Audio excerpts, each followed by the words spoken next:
Howdy, howdy, howdy. Well, here we are at Thursday night. Joey decided he's going to do his own blackout. He don't have to wait on Google or Chrome or whatever it is that's having the issues. But anyhow, all right, we've got one more show left on the 19th, the Railroad Empire show. And that's going to be it for this year. We don't have anything else scheduled for the rest of December because of Christmas and New Year's, so we're going to take a little time off so we can kick relatives in the butts and that kind of stuff for the holidays, I guess. Yeah. Randall, he just popped in chat over. Hey, Samurai. Let's see, we got Jason here on the panel and Andy and Joey. Y'all doing all right?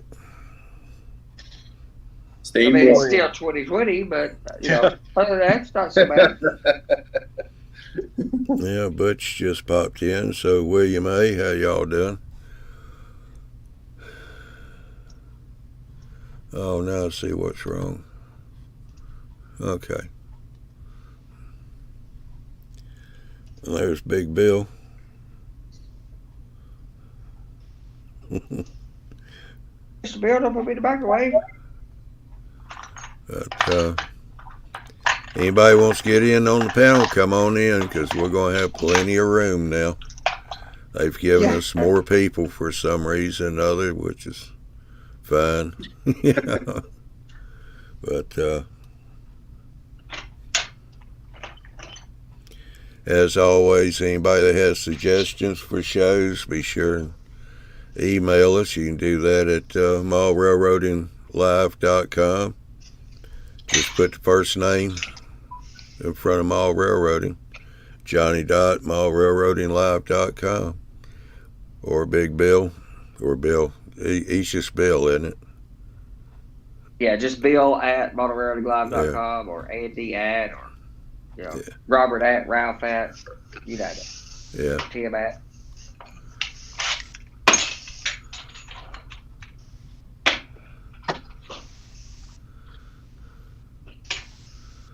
I guess Andy's going to show us how to shoot stuff out of the drill. Yeah, I've done that already. Of course I have. Yeah. No, I just show, as is typical. That's what I need a show like that. This is what not to do. Lionel Stragg's famous for having said he wanted to do an article or a monthly article for Motor Runner magazine for look what I accomplished between gluing my eye to my eye, or my finger to my eyelid, kind of thing. Super gluing my finger to my eyelid. All the things that we do wrong. So honestly, it'd probably be a better show to show you the things that I screw up on instead of the few things that I find some success or any success at. So. Let's see, Mr. Ralph's here now, Dwight, Michael, Ari. See, Mr. Ralphimus? Yeah, Joey's imitating Chrome right now, doing the blackout.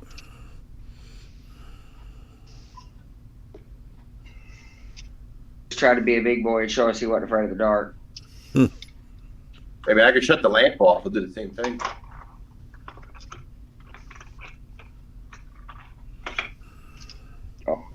It's black to us. I mean, it's so dark on the other side of the room. Someone could stand there and I wouldn't even know.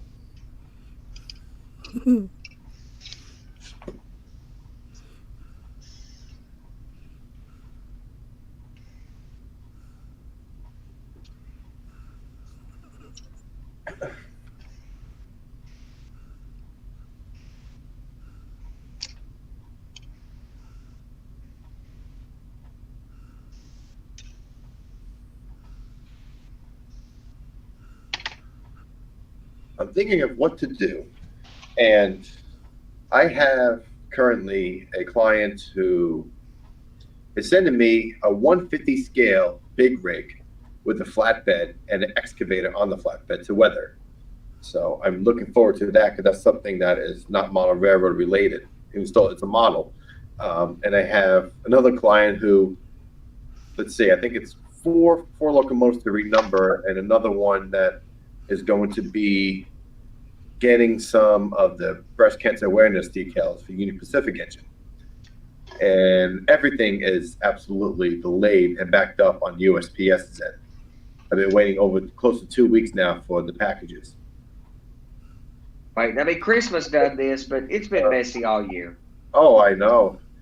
And my friend, I'm really excited. My friend finally sending me back 3 locomotives that I purchased, and he put DCC and sound in them. So I'm really looking forward to getting those back too. One's an SC80 Mac, another's an SD50, and a Dash A40B. So I'll be added to my collection.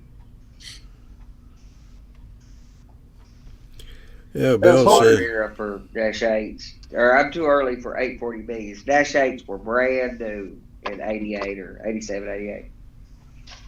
Yeah, Bill said he's got about a foot of snow. He's the most popular guy on his street right now with a snowblower. Yes, for sure.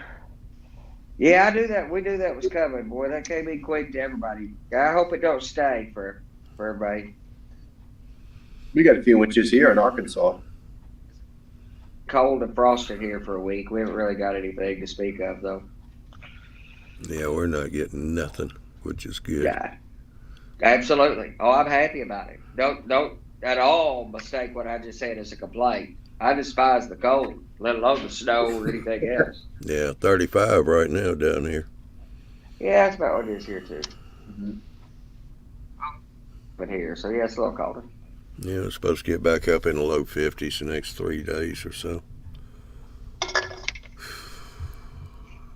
Cold enough. I've been trying to work in my workshop a little bit, build some pieces out, rip some Homosoap for my slide road bed thing and stuff. So, which I'm going to do some of that tomorrow. But I went ahead a week ago or so. I got the gas turned on over at the workshop area over there, so I could do this stuff because I thought I would just use the workshop area for a little bit, get enough of the stuff cut up that I could move on and build the peninsula this winter. But as it's turned out, it's been as is always the case. This is me we're talking about. It's always a bigger project than I intended. This is, this peninsula has turned into it's complicated. I won't be surprised if Andy tells us later and goes, "Hey, about this peninsula, I'm gonna have to build a new house." What? Designs for a house, and when I can go forward with it. And those designs for the house do take into account how I want to build the railroad under it. So, the old adage is that you build a new railroad room with a very thick roof for the wife to live in. So that's the plan. But I got a good topic. Anybody interested here? Recently, I've been practicing on graffiti, and I've actually been getting harassed on Facebook. I've been told that I'm condoning illegal graffiti on my models and promoting illegal graffiti. I wonder what anybody here thinks about that. Now, coming from a point of where you're replicating the prototype, and how how is that condoning graffiti if you're modeling the prototype? It's my argument that people who don't like the graffiti, I don't necessarily love or condone or support graffiti either. But if you're going to be anything approximating or adjacent to a prototype modeler, I'm modeling 1988, 87, something like that. There's graffiti out there. So if I'm going to model the real world, that means I have to model graffiti. And this is a chicken and an egg kind of thing, the graffiti on the prototype came first, and we're recreating that. So you can't say that our recreation of that is popularizing it, because then anybody who takes a photograph of graffiti is then now encouraging it, It's like Right. that rationale implies that we have to, oh no, don't speak of that. It doesn't exist. We cannot talk about graffiti. That's that's the way that thought process works to me. Right, exactly. And it's the same as if you're modeling a city. There are slums, there are ghettos, there are red light districts. You're not condoning any of it, but you're making what's there in the real world into a model. It's you're Don't creating the real condone world. don't condone poor road maintenance. Don't put potholes in your roads. You got to model no. We are, art or whatever. Our model imitates whatever. Life imitates art is the argument. That old psychological thing or whatever. Our hobby is exactly an imitation. Whatever we're doing is in some imitation to something that exists in the real world. You could play up some part or another part if that was of your interest, and maybe there's an argument for or against something if you're playing a particular part up or not. But nah. Right, I agree.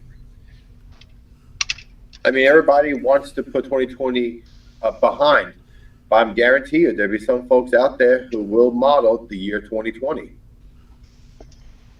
To model 2020, you don't need any figures on the layout, a whole lot less automobile. Right? Yeah. I don't know. All right, for some of those out there in the chat, how about let me know, are y'all picking up a echo right now when people are talking on the panel? Because I made an adjustment on my software.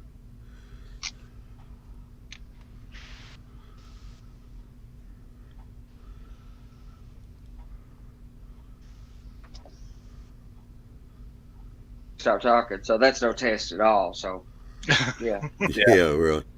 Yeah, let us know how this works. If you hear us echo and then nobody says a word. Oh. All right, let's see. Dan Cohen. Those are the same people who won't talk about the difference in types of graffiti. They just look at it as lowering their property value. At least that's the PC explanation. Yeah. But that's true of all this stuff. It's all about what is your approach. My approach is I don't think there's. I think you guys have heard me say I don't think there's any such thing as a prototype modeler that is a layout builder. But I try to go as far as is reasonable in that direction. So if it's out there in the real world, humans are dirty creatures. This is Appalachia. There for sure should be a couple stoves and a refrigerator and a couch thrown over the hill somewhere. So that will be here because that's in the real world.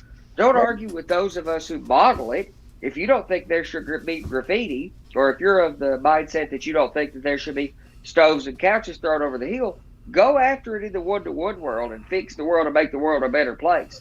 But argue with those of us who are just modeling it as an art form.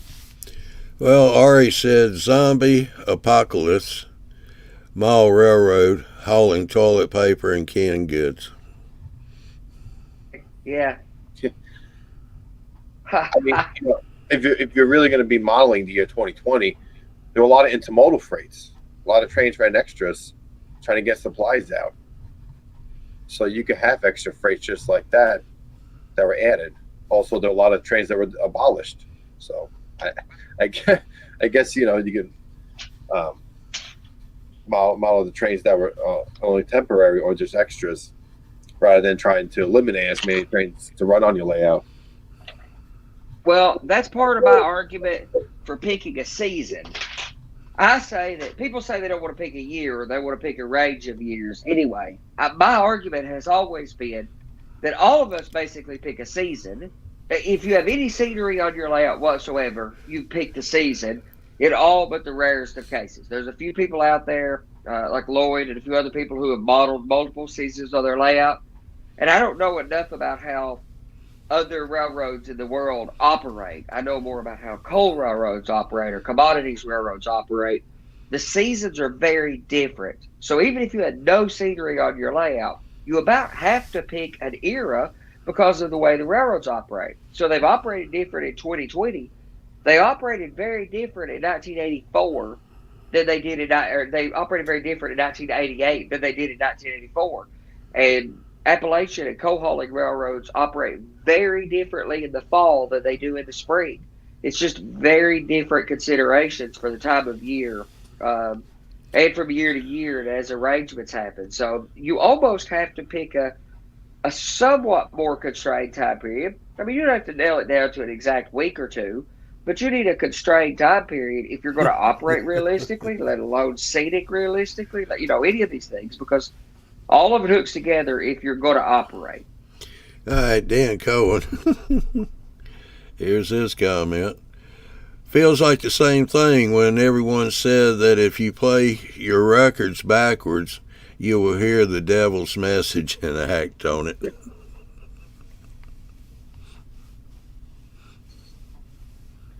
If I talk backwards, I'll just talk weird. It's the it's the coincidence thing, It's like, I don't want to believe in coincidences either, in all kinds of things. But if you say to me, "Oh, that's a once in a billion chance," then I'll tell you that happened 7 times today. Then there's 7 billion people on this planet. Coincidences happen all the time. With all the music that's out there, there will be something weird on a few songs here or there. And I don't think you could do that on purpose if you wanted to. So we were talking about era that you want to model, and that's why I was picking 1998. Is the fact that the most modern locomotive I have in my collection will be SC70. So that was the late 90s. I think 90, and Conrail had them in late 1998, right before the merger. And, yeah. And the 90 Max just came out a few years before then.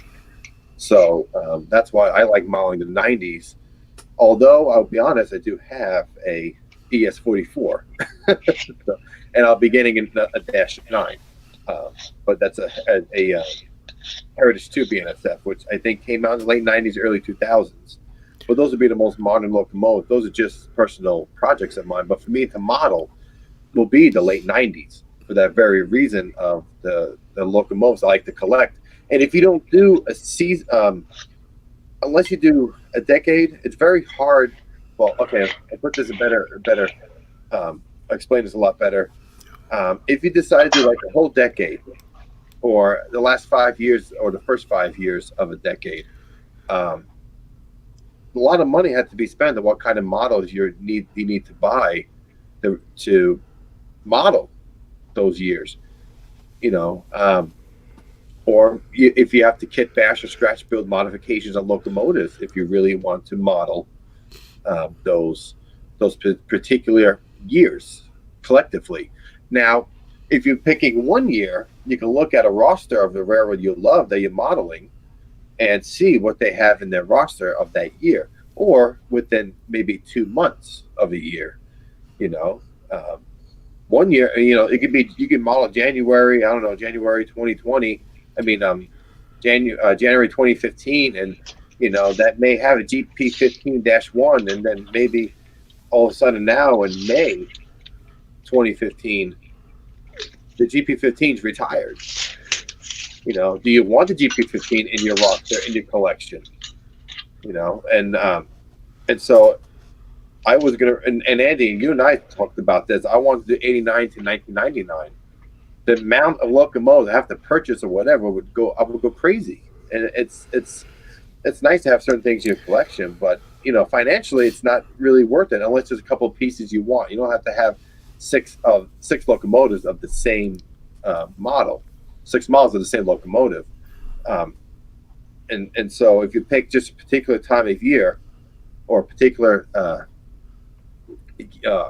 would say months of a year, sometimes it will be a lot easier to model that rather than trying to do all the research of 10 years worth of railroading for one railroad or multiple railroads if you're doing interchanges.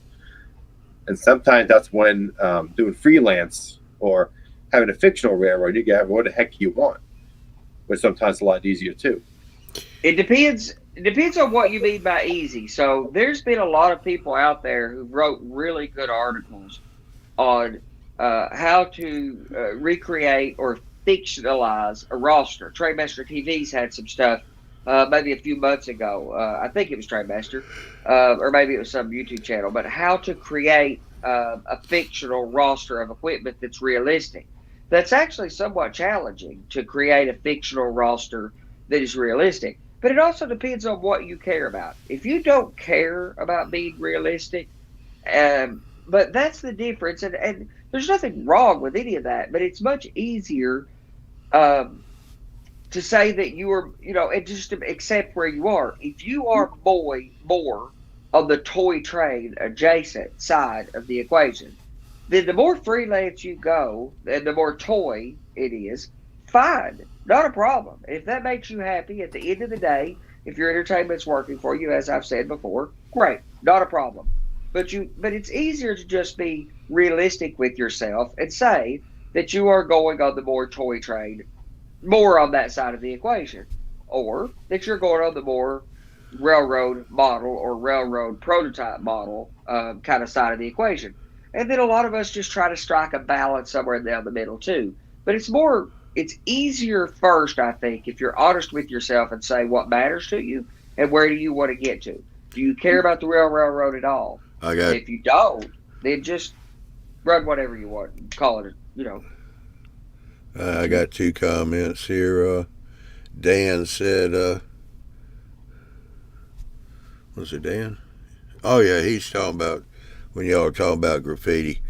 My era, the graffiti was on the stations. I grew up on the Northeast Corridor, New Jersey Transit and Amtrak.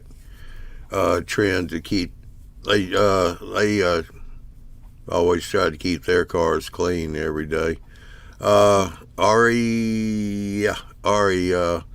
said pick the era that you can get the most information for. And Randall, he said, I crashed my Dash 9 on the club layout the other day, twice. He said the first one was the scariest, but it did no damage to the locomotive.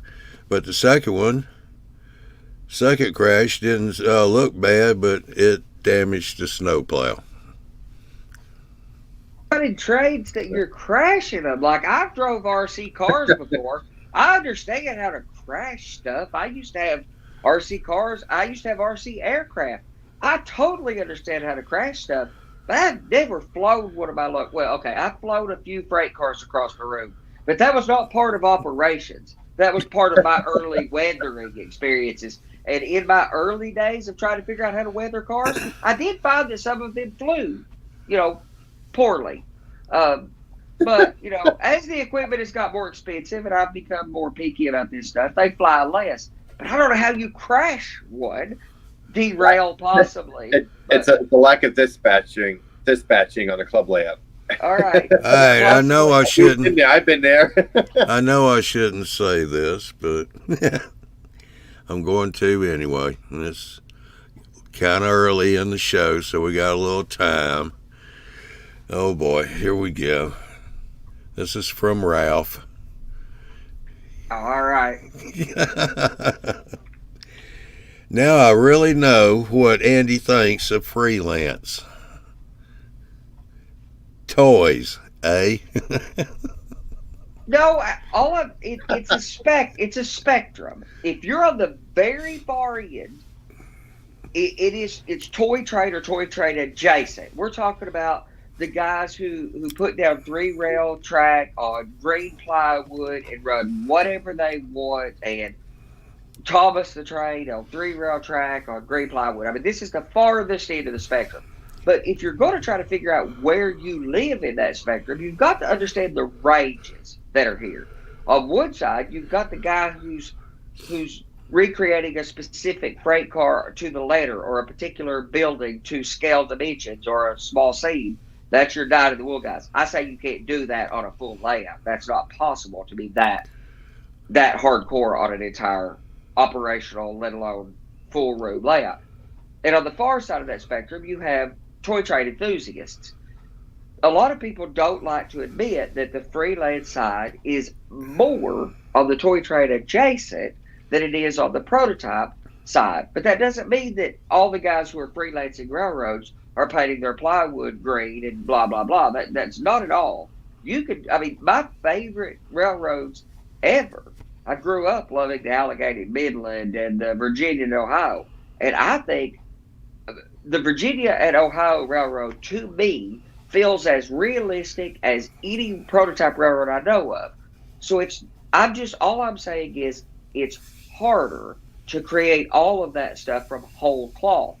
And I think to do prototype well is tremendously, to do freelance well, sorry, to do freelance well is incredibly harder than to be a prototype modeler.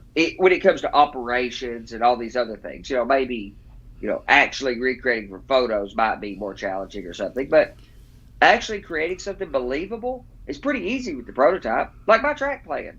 It's not hard to create a track plan. I've got every switch that the prototype had. All I had to do is figure out how to fold it up and fit it in the room. That's proven challenging, but I didn't have to create a track plan and figure out, will it operate in a prototypical way? The Norfolk Western and Norfolk Southern did operate it in a prototype way. I know it works. Same thing with paint schemes and locomotive rosters. I don't have to decide if a railroad would have bought Dash 7s while they were still, while they were getting rid of their RS 11s, and are covered wagons all gone by the time the SD 40s or SD 38s are on the line. I don't have to think about all that stuff. All I have to do is look at what the prototype did. It's an infinitely easier decision to do prototype. The freelance guys have it a lot harder. But guys like Tony Custer and Alan McClellan, everybody knows Mike Confalone is one of my favorite modern era railroaders.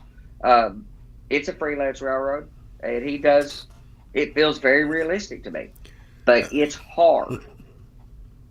So, no, yeah, I would say this, if you're going to freelance, you could base your freelancing off of a railroad that you like and enjoy. And practically, then you have to do your research on railroad rules and regulations. You can pick a railroad for that. For instance, that's part of that spectrum stuff, right? And again, you're still going on that spectrum. You can freelance, yet model prototypically. Well, what could have been, there's a guy on YouTube I follow who was modeling the SPSF as if that merger had went through. The shouldn't take so fast, the SPSF, as if that merger had actually taken place. Or, Joe Fugate models a particular branch line as if they had built it the way it was originally designed in the late 1800s, not down the other valley. Yeah, there's a lot of what could have been. But again, that's part of that spectrum. What I'm saying is if you're modeling a what could have been, you're leaning more toward the prototype than the freelance as you model something that could have been, as opposed to something you're creating from whole cloth. The less you have to create from whole cloth, the easier it is to make something that's prototypical feeling when you're in the room with it, with a throttle in your hand. Now, is there a difference between prototypical and realism? I got some comments. All right. When y'all get done. Last comment on this is a word that I like is I'm not as fond of actually talking about prototype when it comes to how well you recreate something. Being a prototype railroader says nothing about the quality of which you succeed or fail at that. That's why I like the word fidelity for that. How faithful are you? Mm-hmm. Right. Okay, we got a clarification from Randall on the train situation. He said it came around the corner and the front truck Oh, wait a minute. No, you got to go up a little higher. Well, the first crash was me just being flat stupid and going into the corner too fast and laid it on its side. The second crash was a freak accident on the same corner. And then he goes on to say it came around the corner and the front truck derailed and the locomotive just turned sideways, and as it did, it tilted on its left side and the plow dug into the scenery and cracked the plow. Let's see, Brian said Thomas the Train is prototypical now. The museum near his town has one. Mystic. Toy is a bad word to use without sounding judgmental or condescending, perhaps. Ralph thanks Mystic for that. And then Ralph goes on to say, Joey, quit helping him dig the hole.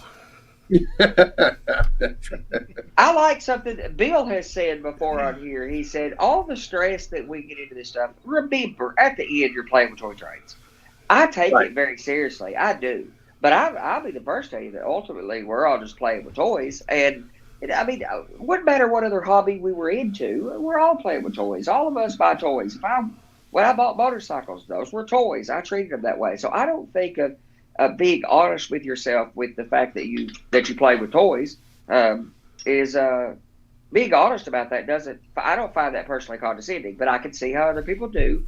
But I don't mean it in that way. I mean, if I talk about buying a new tool, I'm talking about, I bought some new toys. I bought some new toys for the workshop. It's I don't think of that as condescending. But it is easier to be realistic with you're much more likely to be a success in your own mind, which is all that matters, if you're more honest with where you actually want to get to. And just be honest that you need to know a lot to be freelance. I got a question. Prototype-like. I got a question here from Ralph. So Jason to quit laughing. The way of stirring this up. I really didn't mean to stir it up. Ralph's question is, Jason, Jason, what do you think about all this? Well, being prototype, it's like you got to be more specific on what rolling stock to locomotives, but if you want to do freelance railroad, you can put whatever you want as your motive power and what type of rolling stock you're going to have for what you're going to be hauling. Same thing, though.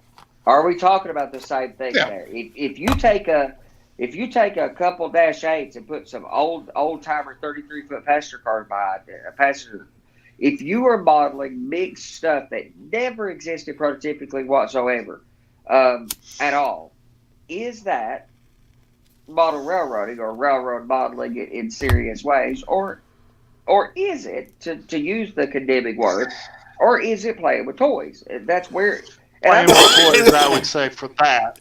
That's what I'm saying. Extremes. These are the extremes. As you get closer to what's possible, then it becomes less like playing with toys and more like faithful railroad modeling. And all of us are somewhere in the middle. All of us are ultimately playing with toys, and all of us are modeling things that somewhat exist to some degree of faithfulness in the real world. It's always somewhere in other words, your mini world you've just created, just how realistic is it? That's what it comes down to. How realistic do you want it? I was saying that there's how much do you care? Prototype. I mean, I can make this boxcar look as real as the real thing, but it'll be a Virginia and Ohio boxcar. There's no real railroad out there in the real world that's called the Virginia and Ohio. So I'm not modeling the prototype. I'm making a realistic boxcar. That's harder. That's harder than just modeling a Norfolk and Western boxcar. With the Norfolk and Western boxcar, I got pictures to know what version and what generation of brake systems that they had at the time, what size wheel sets, whether they had this particular coupler arrangement or not, what the paint schemes were, how the data was laid out on the side. There's so many questions if you have to create it out of your own mind. So the problem that the one complaint that I have in all of this, I have no complaint with people who freelance whatsoever. Like I said, my favorite model railroads in the world are freelance railroads, the Bobby route. There's so many of those that I love that are freelance railroads. My biggest complaint is that a lot of people who are newer in the hobby and don't know a whole lot necessarily about how the railroad runs choose to be freelance because people tell them it's easier, and it is absolutely definitively not easier to be a freelancer. It is infinitely harder to be a freelancer. And that's why I have so much respect for the freelancers who do it well. Especially But track plans. Oh, no, Track plans to me- absolutely. We discussed for how long, how many months of trying to figure out something I could put behind me with a 4x7 board and an extension, and it ultimately came to the model railroad project, the Virginia Railway project, which is a 4x8. I have a 4x7 board with 2 feet to spare, so I extend the board out 2 more feet. So, I'm modeling that track plan. And that's because we were just talking about toy trains. It's a Lupo track. It does have an incline, and it does have a yard, and then / interchange, and it also does have industries. So I could be on sides of the spectrum, just running my ES44 with a Conrail locomotive, which Conrail never had ES44s, with a bunch of my collectible cars with a caboose, or I could really do a real realistic operations with a short line and a Class 1 railroad if I decide to do something like that. From one side or the other. I like a number system. I like the idea of people say, oh, I'm freelance, as if that, I'm freelance. Everybody's freelance to some degree. And everybody's prototype to some degree. Everybody is prototype to some degree and freelance to some degree. That's why I like a number. Like I try to shoot for 80%. I like 80%. I try to achieve 75 or 80% prototypical. Right. I mean, like for me, if I would still love to model the Southland Railroad, model a railroad based off a movie that only showed 1 locomotive and no operations, barely any operations. You could go any direction with that. But I would have to take. I would since that railroad and the movie was filmed in Benton, Arkansas.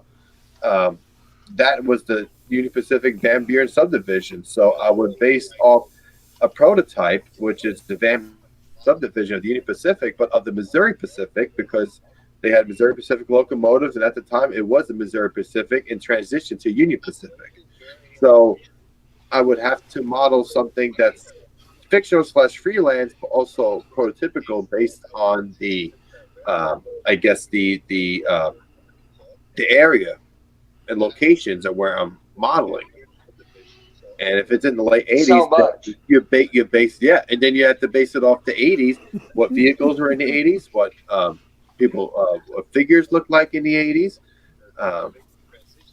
Stuff like that. So, and now you have a certain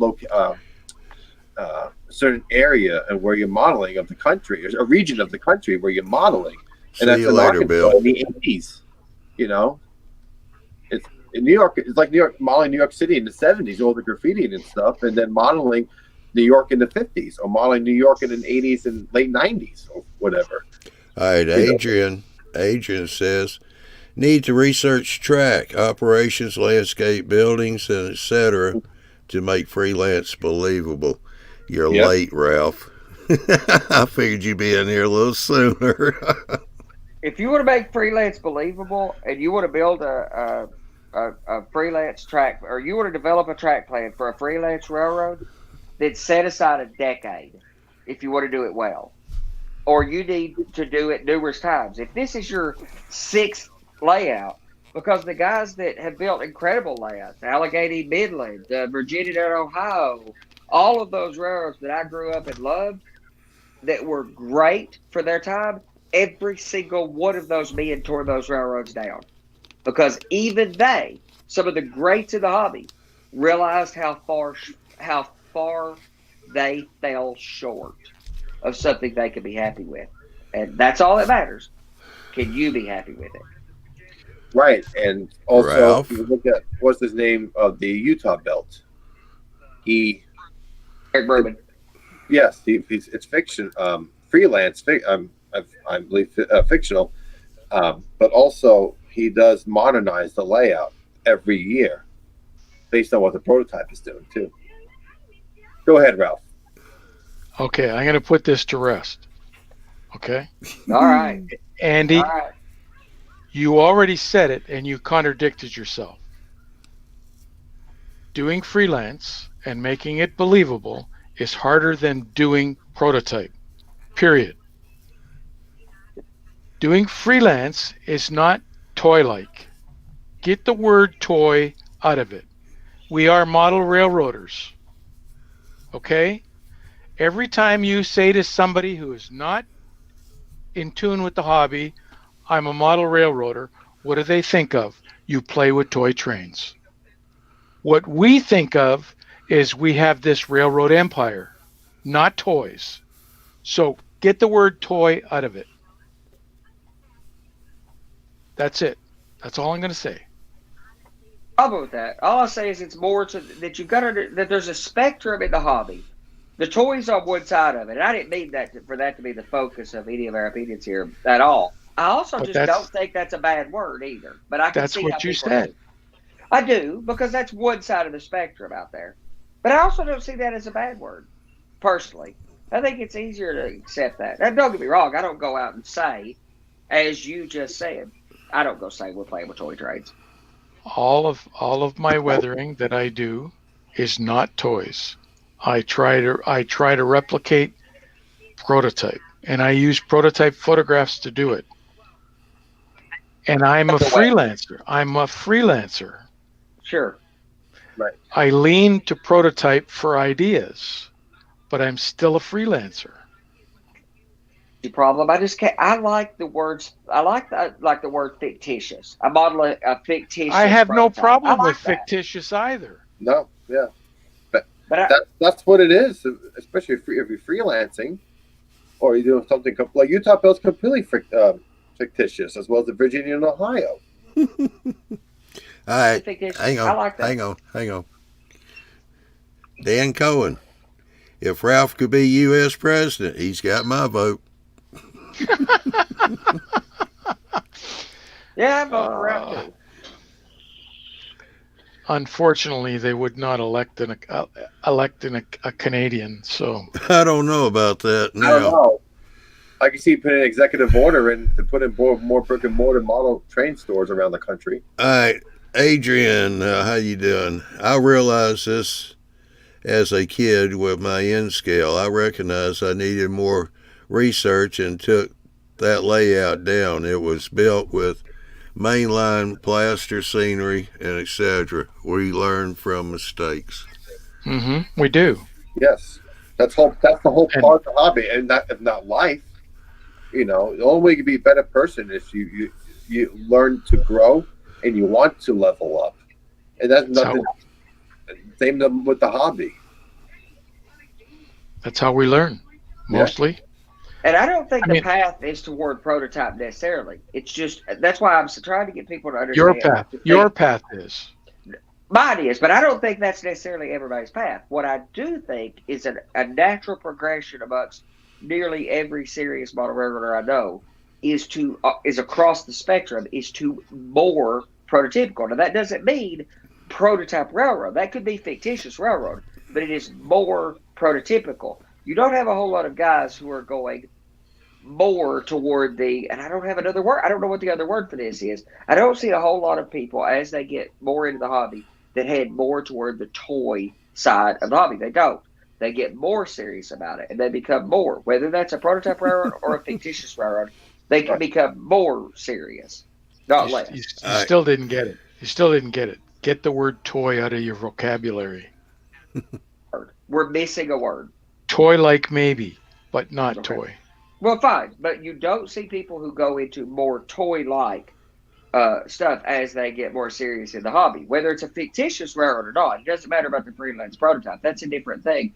The problem is we've hooked together serious modeling and prototypers with more toy-like modeling and freelance, and that is a connection that shouldn't be made. That was the beginning part of my argument. That connection shouldn't be made. I've seen some freelance stuff that is totally, and the only way you can describe it is mystic. It is not toy or even toy-like because it is so well done, and it's mystic. Right, Okay. fantasy stuff. I've seen there's a underground Martian railroad model that's Okay, Interesting. I've got a comment here I need to answer. Oh yeah, Human City Junction, Mile Railroad. How you doing? He said, "What is the grid work above Andy's layout? Is it prototypical?" Well, Human, I don't know if it's prototypical, but Andy was in the military, so that's the only way he could find his way around the room. He had to break it up into grid work. Yeah. You don't Yeah. really want to hear the explanation, but if he wants to give it, And crazy complicated, but In other words, the whole this point is, of having this is to get to something prototype like on top of it, though. There's that. in other words, Human, that's going to be his peninsula with a helix in it. So that's what the And grid his- work's about, and he's trying to build it without any legs. Touches the floor, everything, or nothing touches the floor anywhere in the whole room. But it is to be about prototype because it all blends together. The whole point of this loop right here, it's a single turn loop that I don't need for elevation change. Actually, the fact that I'm gaining that elevation is a challenge for me to bleed off. But I have that loop because the tunnel needs, and it's completely hidden, but it's entirely because the tunnel needs to be longer. We were talking about learning from mistakes, and that's something you do in the hobby, and the hobby is something where you learn to grow if you still choose to grow. It's just like life. You still choose to level up in your home life, in your workplace, or in the hobby. It's the same thing. On my walls, I mean, well, before I get there, to me, it's more of the journey that you take. I mean, that's why I have a picture from one of my first layouts, 1996. I was 7 years old. Probably the second layout we ever built together, my family. That's why that is there. How you doing, Ron? And on my walls, everything here, I have toy trains, I have pre-war, I have O-scale, I have some of the first cars I ever weathered. I have some of the newest stuff I've weathered or custom painted, or stuff that I used to collect. And it shows the whole journey from when I started model railroading up to now, and it will continue to grow. So this is the hobby where you learn each way, and if you so choose to level up in the next step. Like for me, I know I've noticed in the past few months I got really bored at weathering or painting. Not that I like it. It's just I'm ready for the next step, which is realistic graffiti, or or working on maybe wheel sets a lot more, or learning how to custom paint or make certain decals to make whatever. It's I'm like ready for that next step. And the folks who if you have a layout, the layout, and like Andy's always talked about, a layout, you'll go through probably 6 to 8 to 10 layouts before you find that one you're good with and you're comfortable with, and you have it for at least 20 years, 30 years. Those layouts are your growing steps in the hobby. So the reason why I'm saying this, a lot of folks get embarrassed. Well, I just have the lifelike stuff or the old Bachman, or and some folks will bully those people having that. If that's what they choose to keep and they enjoy it, let them enjoy it. yeah, but we don't do that. We don't do that here, do we, Andy? Yeah. I got a comment from Brian. And I'm trying to say that. Go up and read Heath's comment, John. But I keep Human saying, City. at the end of the day, if you're happy with it, but we've done a disservice, not us, the hobby has done a disservice to connect prototype with guys who do it well and hardcore, and freelance with guys who are toy-like, and those are two different relationships. That some of the best modeling out there is done by freelancers, and I've seen some quote-unquote prototypers who were not doing a good job. So the fidelity with the fidelity of your recreation of real life and miniature, and the prototype faithfulness are two very different spectrums that are not intimately connected to each other. That is a disservice. That's another rabbit hole to go down.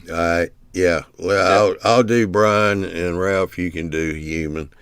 Brian said, if you want to make freelance easy, start by basing it off a prototype railroad, equipment, territory, and then make it your own. You can even create your own history based around that. It takes the guesswork out of it all. Hey, and Ralph, were you going to say? But I want to add to what whose comment was that? Brian. Yeah.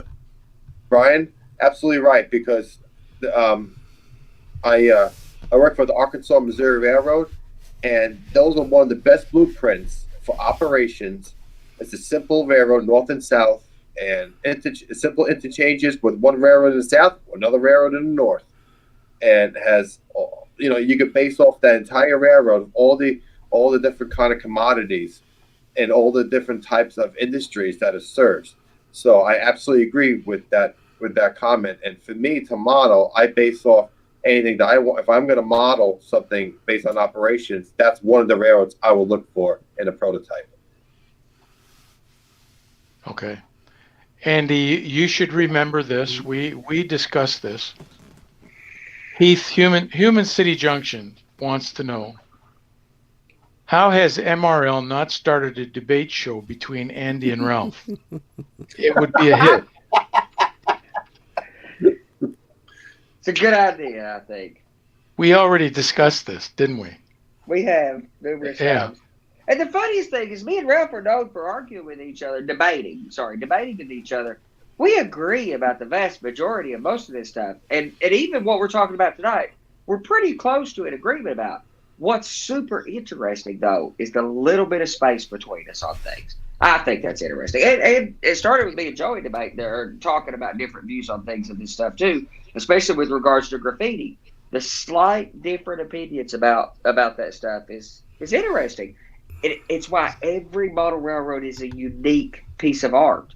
You can't have railroads that are the same because there's so many nuances and little things that the little error and the little distance between all of us is why all of our railroads are massively different creations of art. Okay. So that brings me to the question. It's not a very good segue, but I want to know if Joey's in his pajamas or something. No, I have jeans on. You got jeans on, so how come your camera's not on? My camera's not on. That's right. I'm black all night. This whole time it's been off. Really? People have made a couple of comments and you still haven't picked up on it. No, I haven't, I guess. The show's almost over and now we're finally going to get to see you? Turn camera on. Now. No, it's still not on. Try plugging the camera in. If the vacuum doesn't work when you turn the switch on, check the plug. Well, it's a USB plug right into the computer. Okay. Well, if you're not going to be able to fix it, don't worry about it. The show's got 5 minutes left. That's all good. Anyway, Heath, that is a good idea. We have discussed it in depth probably about 6 months ago after we got into the DCC argument or discussion. And, well, we won't go into that anymore. But, yeah, we discussed having a debate show. But we need there you go. We need a moderator. And the thing is, we were going to do it like they used to do on Saturday Night Live, point, counterpoint sort of thing. But hey, we haven't refined it yet.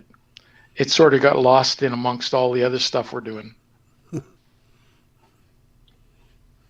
But it's a good idea.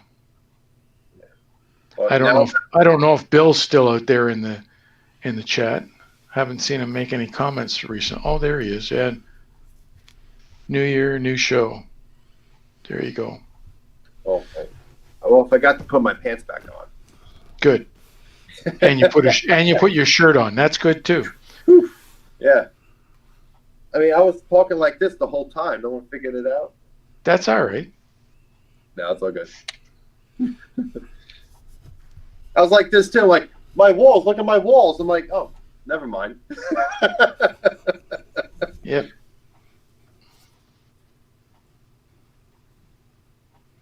Actually, yeah, it is, but it is dark on this side of the room right now. I have an extension cord plug into the lamp. I moving stuff back here, knocked out one of the wires to like that connects 3 of the outlets in our room. So I got to figure out which wire it is. That's why I can have electricity back in my little studio area. And of course, where it's completely out is where the layout's going, right behind me. So that'd be another little fun project.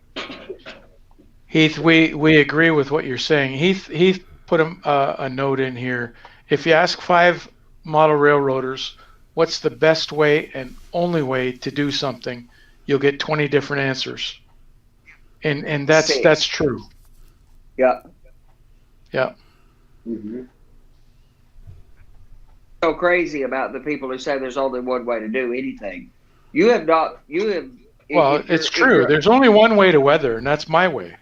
Okay, but if you say Look at that. Joey didn't even move for that one. That's how, no, I couldn't think of anything. I'm like, I don't have anything right now. I'm like, I weather like this. This is a circle that I weathered, just dots, you know. Anyway. It looks dirty. It's weathered. That little circle thing you had there is definitely dirty. Wait. No, I weathered my arm. There we go. But here's that means you're getting right into your work. Yes. This is the Virginia and Ohio project that I was talking about. Okay. Wow, it looks really blue in the computer. So that's not blue. So that was a repaint? Yes, actually, I bought 2 undecorated. Oh, undecorated. Okay. On eBay, and that graffitied banana one that I have up there. Yeah, shame on you for doing graffiti. Come on. Great. Oh, jeez, I know. Oh, man. I've only done 2 pieces of graffiti. One on a covered hopper, and the other one on Big Bill's locomotive. And that was because he wanted a signature.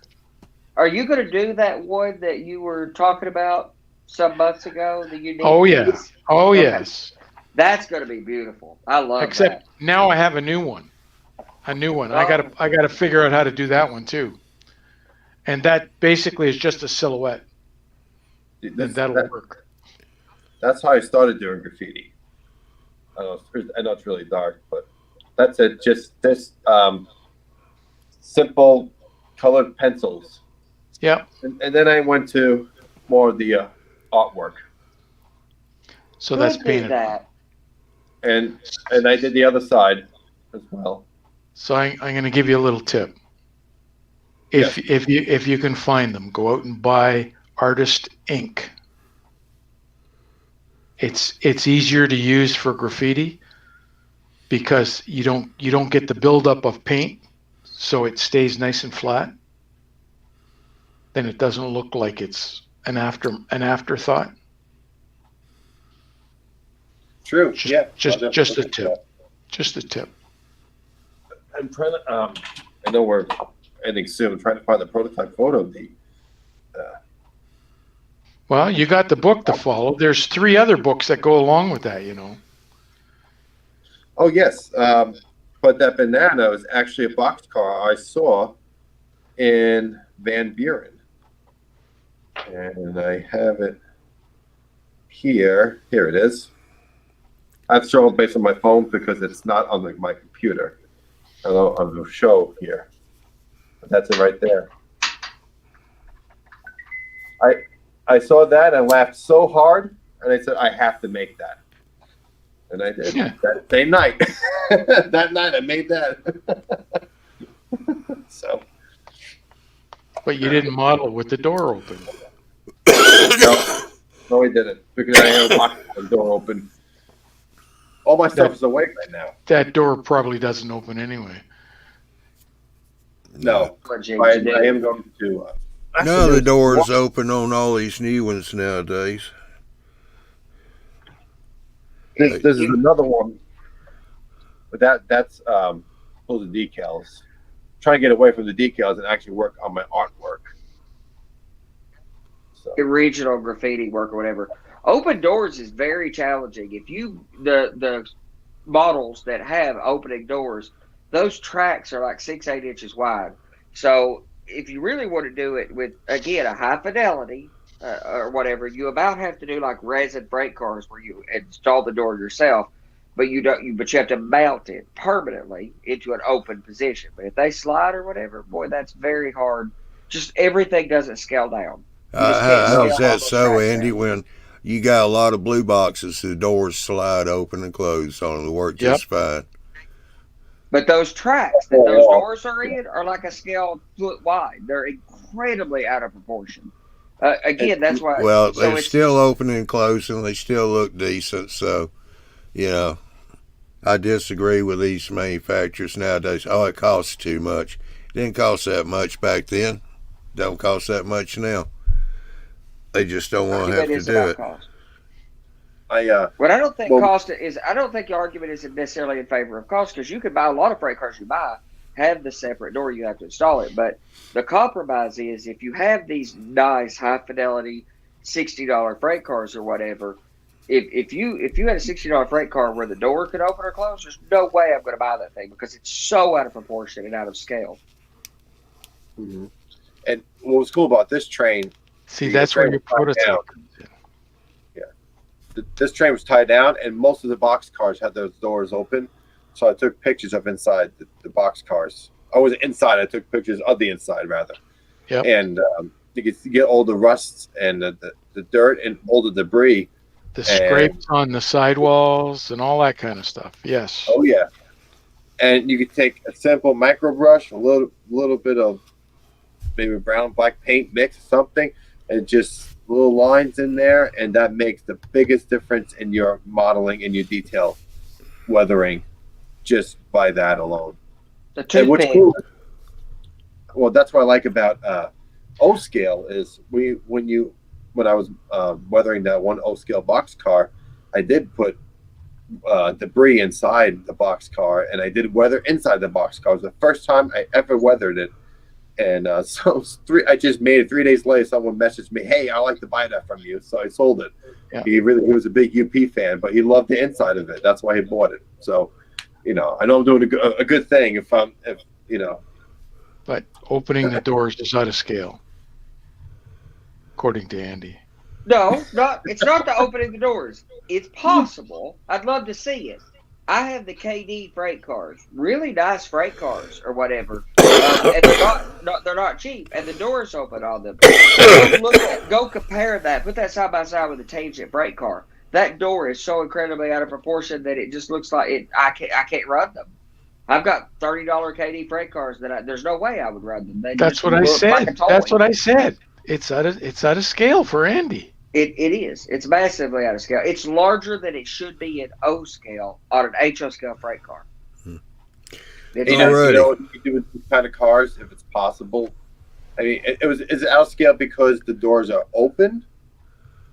No, because he's saying the door is too thick, the rail is too big, and all that kind of stuff. I'm sorry. It's not so. 3-foot rule. You're not going to know it. You're not going to see it.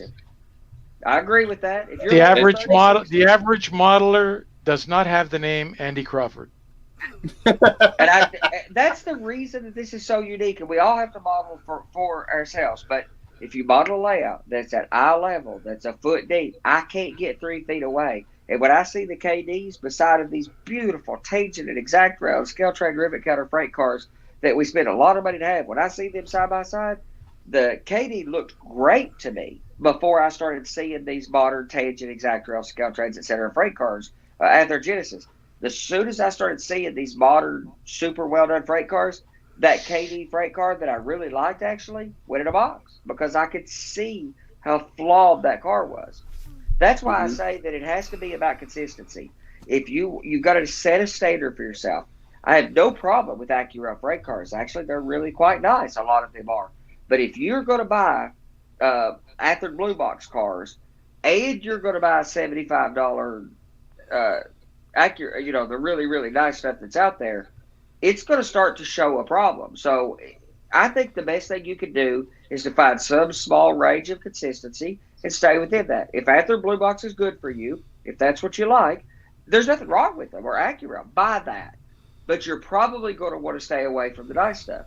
But then if you have the really nice stuff and you go stick an Anther Blue Box car in the middle of a train of Exact Rail cars or Tangent cars, it's going to shine, man. It's going to, not in positive ways. Right, and I have a lot of Blue Box, some Tyco.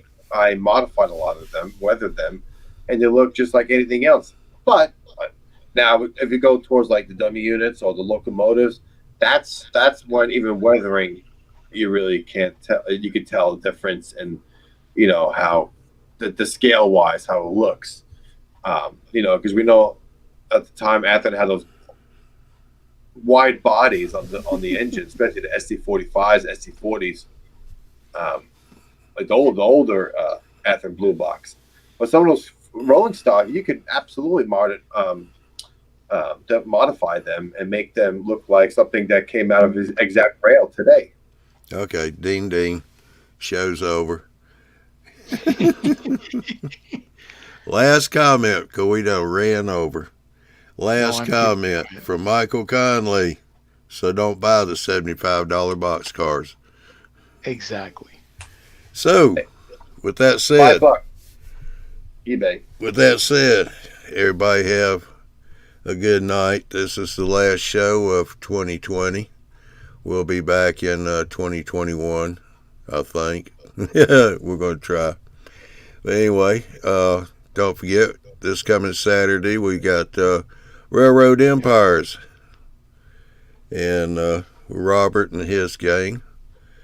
So y'all have a Merry Christmas, Happy New Year, and I shall see y'all next year. Y'all have a good one. Have a good holiday. Take care, guys. Have a good New Year. Happy holidays.